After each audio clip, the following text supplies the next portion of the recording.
Y sabemos que usted en Radio High busca, bueno, esa información y análisis que no puede encontrar en otro lado, esa información y precisión respecto de lo que acontece en Israel y Medio Oriente, y para eso siempre contamos con los mejores. Y cuando le digo los mejores, por ejemplo, me refiero al profesor Eli Carmón, quien es, bueno, un asesor del Ministerio de Defensa, un hombre que tiene en justamente lo que hace defensa, terrorismo, seguridad, una expertise enorme y una trayectoria también muy, muy impresionante. Eli, ¿cómo estás? Moadim le Simha.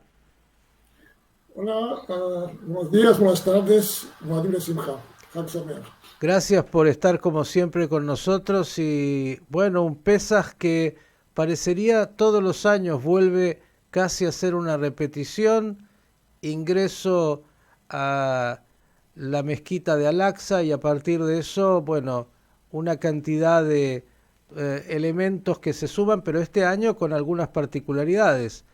Después de 16 años, misiles provenientes desde el Líbano, otros desde Siria, Gaza, una reunión muy importante también en el Líbano entre el referente máximo de Hezbollah y de Hamas, más otros factores. ¿Cómo ves este análisis de este momento? Estamos, Israel, en una situación muy compleja y muy crítica. Después de algunos meses de una espiral de terrorismo que era prevista, ¿verdad? Porque sabemos que había una infraestructura primitiva pero eficaz de individuales y de pequeñas células que utilizaron el terrorismo de la calle. Pero esta espiral llegó al periodo muy sensible de la Ramadán, que empezó 2 semanas atrás, y además de los atentados que vivimos en los últimos meses, principalmente la última semana, hay también estas manifestaciones violentas en la mezquita de Al-Qaeda, de Al-Aqsa, perdón, que sabemos que son manipulados por Hamas con un núcleo de 300, 400, 500 jóvenes que siempre están ejecutando los órdenes. Vemos que hay siempre más banderas de Hamas sobre el monte del templo y también en la mezquita.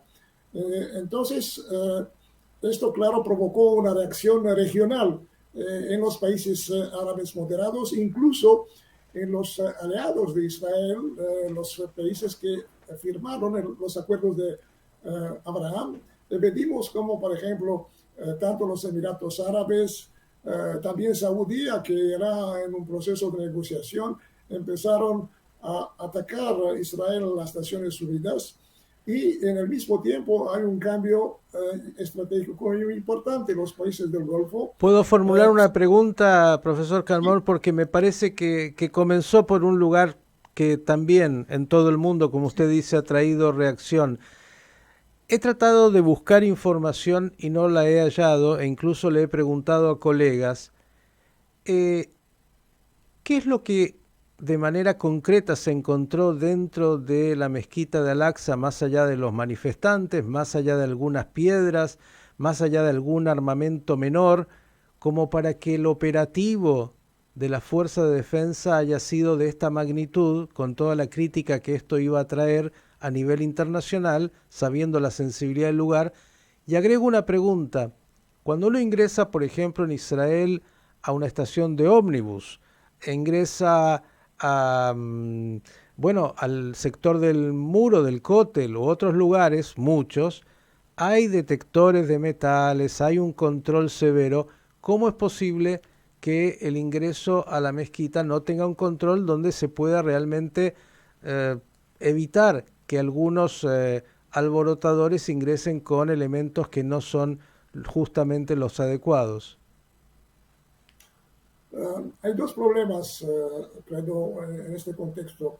El primero, del punto de vista israelí, creo que no hay suficiente monitoring de lo que pasa dentro de la mezquita. Esto por muchos años, mucha gente, incluso creo muchos líderes israelíes, no saben que debajo de esta mezquita hay una mezquita enorme de 15,000 puestos para personas para incluir en las ceremonias, que fue muy activa durante la segunda intifada, fue fechada después de la intifada en 2006-2007. Visité esta mezquita enorme, pero no sé qué pasa hoy día. O sea, hay ahí un arsenal permanente y sí, esto no es utilizado en la mezquita superior original. El segundo punto es la cooperación con el Waqf. El Waqf, la institución religiosa que controla el monte del templo para los jordanos sobre la subalidad jordana, pero en realidad es muy penetrada por elementos de la autoridad palestina, no coopera con la policía justamente para enfermar la entrada de la mezquita por esos elementos violentos y deja a Hamas prácticamente mano libre para entrar y prepararse para estos incidentes. Hoy día sentí una proposición de dejar firmada esta entrada, que dejar dentro de esta mezquita la gente ahí por la noche, por 2 días, 3 días, y dejar las ceremonias de los musulmanes que quieren participar de manera no violenta, continuar sobre la explanada. Veremos cómo se resolverá este problema, pero claro que los países árabes, Jordania, los Emiratos, Egipto, Arabia Saudita, saben muy bien, ellos saben que esto es un trabajo de investigación, tanto de los elementos de Hamas, pero algunos elementos también extremistas dentro de la autoridad palestina, pero sobre la presión pública de sus poblaciones, están obligadas a hacer declaraciones, incluso estar en un periodo de crisis con Israel. Esta crisis es el resultado del nuevo gobierno que tiene elementos muy radicales de extrema derecha, que hacen declaraciones que no pueden ser aceptadas por los países árabes moderados. Entonces, no hay ninguna posibilidad de cooperación y de apoyo de esos países a lo que pasa sobre el monte de Argentina. Profesor, en realidad quiero escucharlo, pero y no estamos acá para hacer propuestas. Hay gente que sabe y está monitoreando, pero uno piensa un lugar tan sensible como es la mezquita de Al-Aqsa, donde anualmente esto se repite, es una repetición permanente y donde el contexto internacional está tan atento, tal vez permitiría, ya que se habla del contexto internacional, una propuesta en términos de seguridad, ya que las WACs que responden a Jordania, bueno, son cómplices de lo que ahí acontece, para que haya una fuerza por ahí hasta multinacional que monitoree que no sea utilizada la mezquita para estos propósitos, porque todo el tiempo es una repetición de más de lo mismo. Uno dice, esto seguro va a volver a pasar, viene Ramadán, viene Pesaj, indefectiblemente, y eso trae una espiral. Es como una repetición que ya vimos de los años anteriores. Sí, pero esto es muy difícil por problemas de política de los varios actores. Antes de todo, Jordania no quiere dejar sus derechos, que son una parte de los acuerdos de paz con la Jordania. Había propuestas en el pasado que la Arabia Saudita prende algunas responsabilidades y apoya el Waqf en su actividad. Pero esto no es aceptado ni por los palestinos ni por los jordanos. Y hay un status quo que no es exactamente claro, y hay de la parte de algunos círculos judíos extremistas tentativo de utilizar la explanada para pregueras y para ceremonias que no son, no son aceptadas por los musulmanes. Entonces, en este cuadro es muy difícil llegar a un acuerdo, principalmente en los últimos último año principalmente, en las relaciones entre Israel y la Jordania, que son relaciones muy viejas, muy importantes, estratégicas mismos, pero que sufrieron un cambio en los últimos 2-3 años, principalmente en las relaciones entre el primer ministro Netanyahu y el rey Abdallah de Jordania. Seguro usted escuchó la frase de Einstein que dice, si haces más de lo mismo, no pidas un resultado distinto. Pensando en términos de lo que está aconteciendo, seguramente hay que buscar caminos alternativos. No es este el espacio para eso, pero uno desde afuera lo mira. Pero han pasado cosas de alguna manera nuevas o relativamente. Disparos de misiles desde el Líbano que son atribuidos al Hamas, que es cambiarse la camiseta o la kefía entre Hezbollah y Hamas, pero esto es algo novedoso, por lo menos en los últimos años, y a eso sumarle incluso el factor de Irán en Siria, donde también hubo disparos sobre Israel. ¿Qué nos dice? Lo que es nuevo es que el número de cohetes que fueron mandados del sur del Líbano, 34, 35, en el pasado tuvieron incidentes con 4 o 5 cohetes. Es seguro que hay una cooperación estrecha entre Hezbollah, que controla prácticamente todo el sur del Líbano, y una gran parte de Beirut, y el Hamas. Algunos de los líderes viven en Beirut, incluso el jefe de la facción que está responsable para los atentados terroristas en la Cisjordania, Salah al-Aruri, y el Jihad Islámico Palestino, que responde más a las decisiones o a las órdenes del régimen de Teherán. Y realmente Teherán está encima de todo esto, porque no solamente hace presión a través del Hezbollah, tiene una importante contribución al armamento y a la estrategia de Hamas, y en Siria tiene una presencia extraterritorial, incluso con tropas de Hezbollah y varias milicias pro-iraníes chiitas que desde la guerra civil penetraron y hoy día se implantan con el apoyo financiero y además de financiero práctico de las guardias revolucionarias de Irán en Siria misma. Israel está bombardeando Siria, o los objetivos muy importantes de la presencia iraní extraterritorial, algunas veces en bases sirias mismo, y esto provoca la ira de los iraníes que no arriesgan a vengar estos atentados. Entonces, vimos que una semana atrás intentaron mandar un dron, pero que fue derribado, y probablemente están provocando lo que pasa en el sur del Líbano.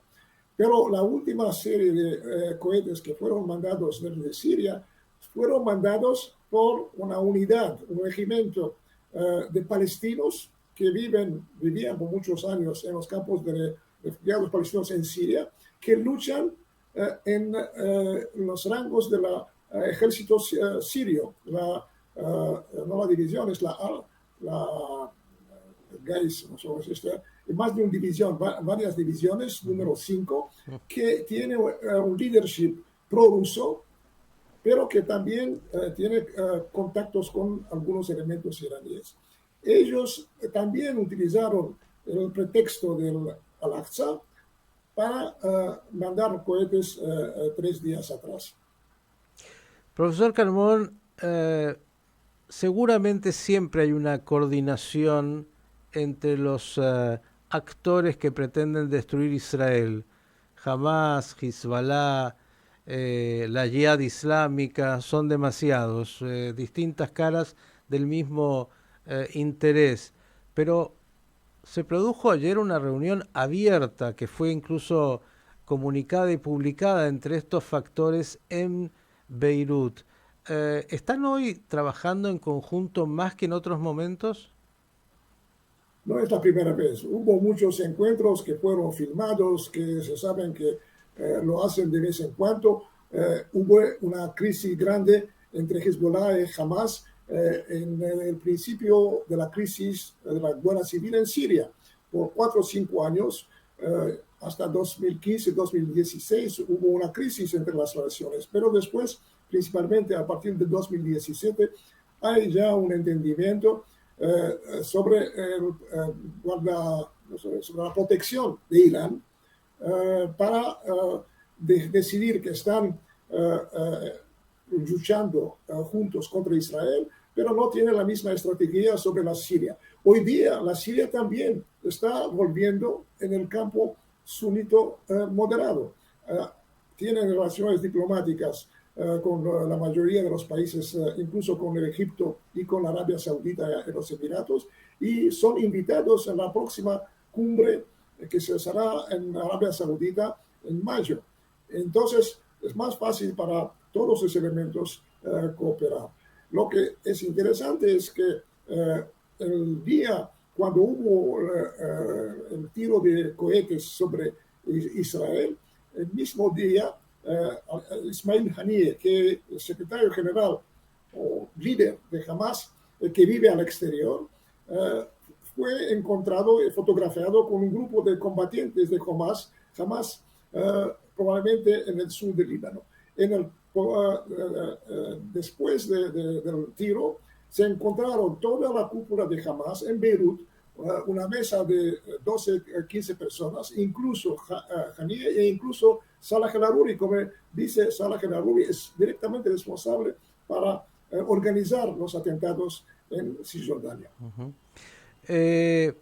Mientras esta guerra de desgaste se está dando permanentemente, casi el gato y el ratón, claro, uno sabe que el gran actor es Irán. Irán sigue avanzando con su proyecto nuclear y nadie sabe demasiado hasta dónde ha llegado.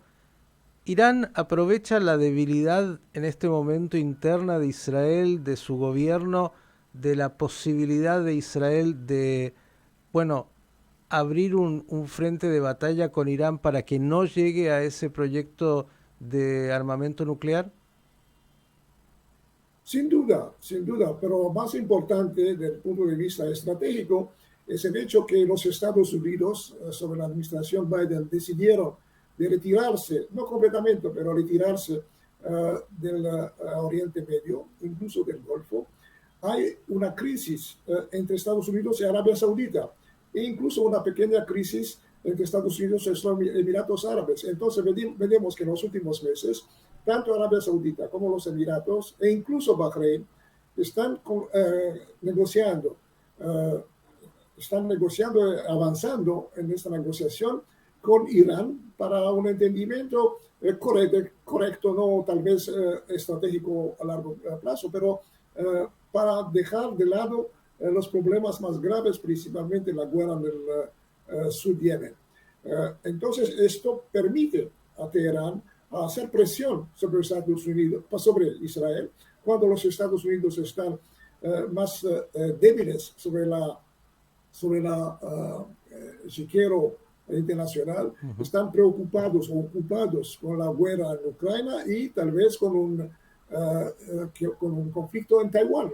Vemos que la China en los últimos días está presionando sobre Taiwán.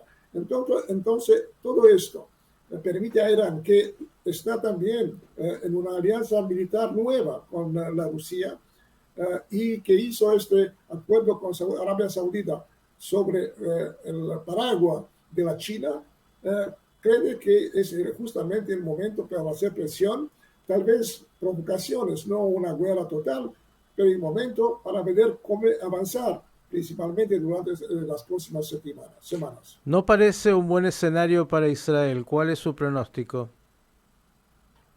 Sin duda, estamos en una situación, como he dicho al principio, muy crítica. El gobierno está ocupado principalmente con la revolución o contrarrevolución jurídica, y esto por 3 meses ha neutralizado la acción diplomática y la acción tal vez militar contra la alianza fortalecida de Irán con todos estos grupos híbridos como Hezbollah, Hamas, Jihad Islámico, e incluso con los Houthis, y con avance en las relaciones con países moderados sunitas.